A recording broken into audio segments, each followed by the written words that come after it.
Hello from again, the first day of Epcot. We're checking out some of the Taste of Epcot Food and Wine International Festival 2020, something, whatever it's called. It's basically an excuse to eat more in Epcot. So we're going to go ahead and check that out and show you what's going on around here. We know there's no new merchandise, but there's a lot of new food. Their new merchandise should be coming out in August, which is going to be for Food and Wine 25th anniversary. But for now, we do have Flower and Garden merchandise, so it's kind of a nice cross between the two. There was only like 2 weeks of Flower and Garden before all the closures hit, so you can still buy it all, and they still have the Spike the Bee zippers and the sporks and the Orange Bird zippers too. So it's a nice kind of cross between the two where you get to... Just a few reminders. Please wear a face covering. Clean your hands often and thoroughly. Cover your mouth. It's nice for saying it so much. It's a nice cross. It's something to do. It's also the middle of July and 110 degrees outside, so let's go eat some mac and cheese. Umbrella. So they are social distancing the queues here too for Epcot for any of the food booths, and all of them are protected too with some plexiglass, so you don't need to worry about that. Of course, Canada returns, and inside Canada booth, hello. Cheddar cheese soup is back. All right, so it looks like 4 of the Taste of Food and Wine booths are actually in the World Showplace. And we're gonna head up here. They're limiting capacity inside because of course it's inside, it's air conditioned. So limiting capacity for social distancing. But you're gonna be able to hit 4 different booths while inside in the air conditioning. I can't describe how much I like the air conditioning because it's middle of July. Oh man, okay. Cool. So this is set up like a gigantic kind of like Party for the Senses. You ever been to Party for the Senses during Food and Wine Festival? So it looks like we have 4 booths going here. Festival favorites. I'm not sure what favorites are for this festival because it's brand new. Desserts and champagne, which is awesome. Appleseed Orchard, and the Mad Lads did it. It's just mac and cheese. So the festival favorites. You got a pierogi from Poland. You got the fisherman's pie from Ireland and the spanakopita from Greece, plus a whole bunch of other stuff. But they brought back the Blue Spectrum, which was at the Light Lab, and the Guinness Bailey Shake, which is over at Ireland as well. But the Blue Spectrum, oh, that's so good. Kind of want one. So Desserts and Champagne has some really banging stuff. Still Don P for 32. So if you've ever had that, it's worth trying to get. But the liquid nitrogen cake pops is the liquid nitrogen thing that we've seen before, but on a cake pop, so that should be really good. Okay, so Appleseed Orchard. I mean, this was in Canada Far and Wide, which is now Canada Far and Wide, so I'm not using it. So, but you can get 12-ounce beers. I mean, that's the biggest thing here, 12-ounce beers. I'm planning on getting multiple of those big boys then. So it seems counterintuitive a little bit, but they're still handing you your physical receipt when you order something from one of the festival booths, and then you're taking it over still to another person. So one person hands it off to you, you touch it, and then another person touches it as well to mark it off. I'm all for reduce of paper waste, and this just seems like something that needs to be just done away with. And I guess I want to confirm that you get everything, but maybe in this new world doesn't need to happen. So from the festival favorites, of course, the Blue Spectrum is back. Then you got some pierogies and some kielbasa. And then I opted for something from the Appleseed Orchard of the Ghost in the Machine IPA. And then this was the Hazy Tropical something IPA. Regardless, for 12-ounce beers, we're taking full advantage of this. And then the mac and cheese has just some basic mac and cheese, boring. Buffalo lobster, and then another mac and cheese with Italian sausage and peppers. So that sounds great. It sounds fantastic. And that's some cool beers. Okay, we got mac and cheese. Kristen, what do we have? So, we have all of the mac and cheese you could ever want. This is the lobster mac and cheese, buffalo chicken mac and cheese. This is the traditional gourmet mac and cheese. And then this is actually a plant-based sausage mac and cheese. 10 points for the vegan options. Woo! So just thank God they had the mac and cheese stuff inside the pavilion here, because we're able to chill out and you're inside and not outside, because this would be a total gut bomb outside. It's roughly, like I said, 148 degrees outside, and in here it's nice and chill. I'd say it's probably about 80 or so. So huge difference for eating gigantic just pasta dishes, and they're big sizes too. Like it's a hefty portion. What on earth did you get? I got cake pop. It's gigantic. We go up thinking it's like the Starbucks size ones are like this big, but it's not. It's huge. It's gigantic. That's covered in Twix? Covered in crushed up Twix. They have a regular one that's not covered in anything, so it's kind of like the back of it. And then they have one that's covered in crushed M&Ms, so that's exciting. And then if you put it with a little bit of champagne, suddenly you're living the high life. I'll take that cake pop. Okay. You can't have this though. Ooh, okay, so we're like 4 or 5 booths into this food and wine festival, this faux food and wine. It's food and wine. It's not. It's better than food and wine. We've been in air conditioning for the past 45 minutes eating mac and cheese. Yeah, the World Show Place stuff is fantastic. Everything we had was delicious, and the tables were spread out. All of the tables that they somehow never managed to put out around World Showcase are in there. They're weird. Yeah, it's weird. It's so great being in air conditioning, even just for a bit. It was heavy food too, so it's nice to eat it in air conditioning and not outside in this weather. You got the umbrella out. I hear some thunder. This is just to cover me from the sun. It doesn't matter about the rain. Yeah, it's coming though. We're going to continue to lap around, see what else I got. Let's go.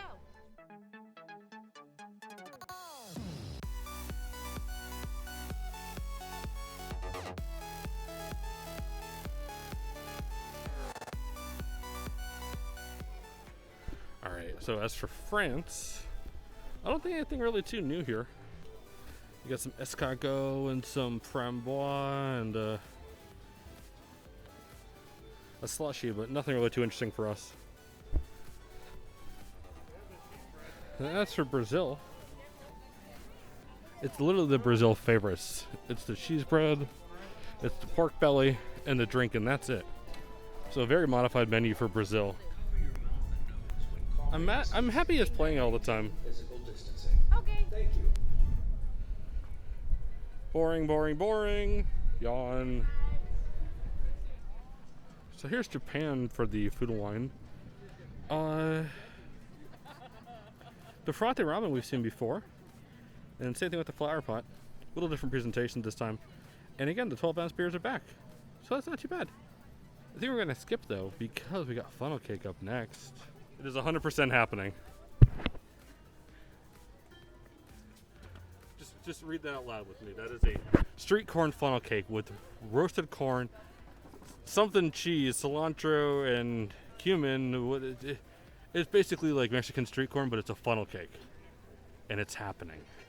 Funnel cake, funnel cake, funnel cake, funnel cake, funnel cake, funnel cake, funnel cake, funnel cake, funnel cake, funnel cake. That's it. Right in the window. There it is. Thank you. Look at that. All right, so we're gonna try the sweet corn funnel cake here, which we showed you before, but we're gonna go ahead and try it. Or I'm gonna have Kristen try it. Yeah, you gotta try it. I don't want anything to do with that. Come on. There's so many things about this I don't want. I know, exactly. You gotta try it.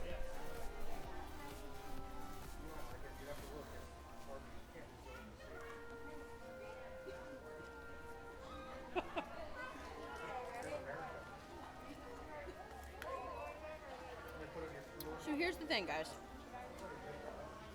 I don't particularly like Mexican street corn. I also don't particularly like funnel cakes. I don't particularly like that.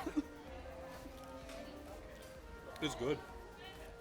It's all of the, it's like a half funnel cake batter and half cornmeal batter combined together.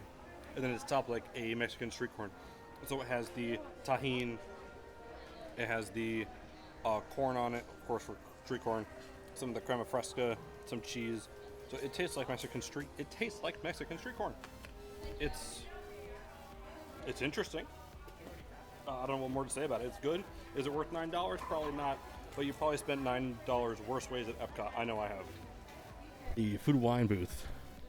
Well, Taste of Epcot, International Food and Wine Festival. Yeah, no. So the Spain booth is already here near Germany. Yay! It's coming this fall with the full menu, but it's already set up ahead of time. So they don't even worry about putting this new stuff out in middle of August, I guess. So Germany has some wild stuff. Apple strudel returns, bratwurst returns. Crazy thing is they have a beer from Florida that's not from Germany. That doesn't seem right. Menu for Africa with the... Oh, they got shrimp. Okay.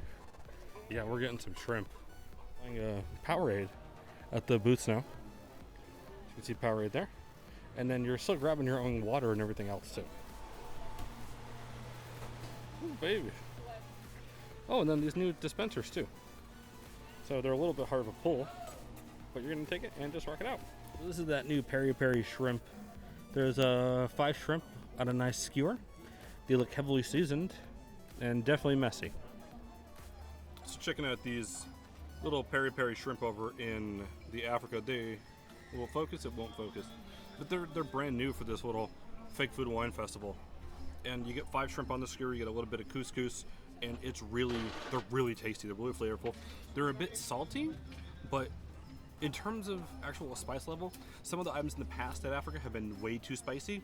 These are just aligned perfectly that they are spiced without being like buffalo wing spicy. Why do you have to eat like that? You're such a weirdo.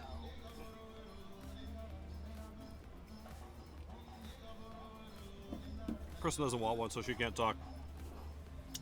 Brett likes to eat with his entire face. More shrimp for me. Ooh. The Alps is over here now. Instead of being near Norway, this would have been Korea. Coming this fall. Stay tuned. We'll be back for more. Also, I didn't really say it before though, but the festival guidebook is all digital. It's 100% digital.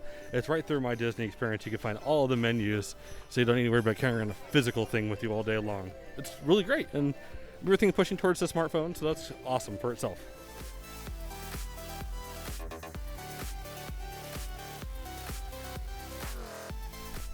Oh boy.